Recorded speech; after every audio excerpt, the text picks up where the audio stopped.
Olesia, tired and anxious, roamed around her room, reminiscing about her conversation earlier that day with that Indian man at the coffee shop. The voice of the Indian man echoed through her very being as she drifted into the corridors of memory. "So, the lady who left, your friend?" said the Indian man in his deep-toned voice. "Yes, actually, she's my cousin, my best friend," Olesia replied. "She had to leave. Something urgent came up." She elaborated her answer, trying to fill the gaps between their conversation and give it a more natural rhythm. She sat at the counter, slightly arched, her face turned toward him just enough to be noticed, and subtly tilted, the way she had done countless times before the mirror. Her hands rested on the counter table, and amid the pacifying murmurs of the other patrons, she felt a pleasing throb, uncoiling itself at the base of her spine, an inexplicable warmth, a velvety pulse as it tightened into lingering squeeze, gently cascading along the length of her spine, gliding in successive ripples, each ripple stroking her spine from within.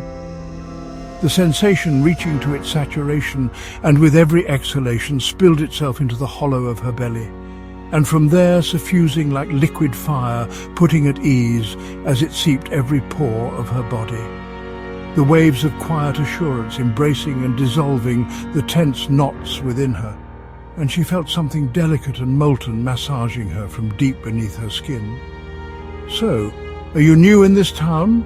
Where are you from? India?" Olesia asked the Indian man. "Are you waiting for somebody?" asked the strange man, ignoring her question. And Olesia played an apt slave to him, following his lead and continuing the conversation. "No, I'm not," she answered, her hand still resting over the imprint of the ring on her finger. Charting the forbidden, violating the sacred, transgressing the limits of morality, and forcing into the delicate.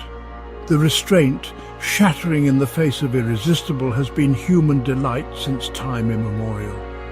It gives rise to push and pull of emotions, the irresistibility of indulgence reaching its saturation, and then this very push restrained, pulled in, the next moment by the conditioned codes of marriage.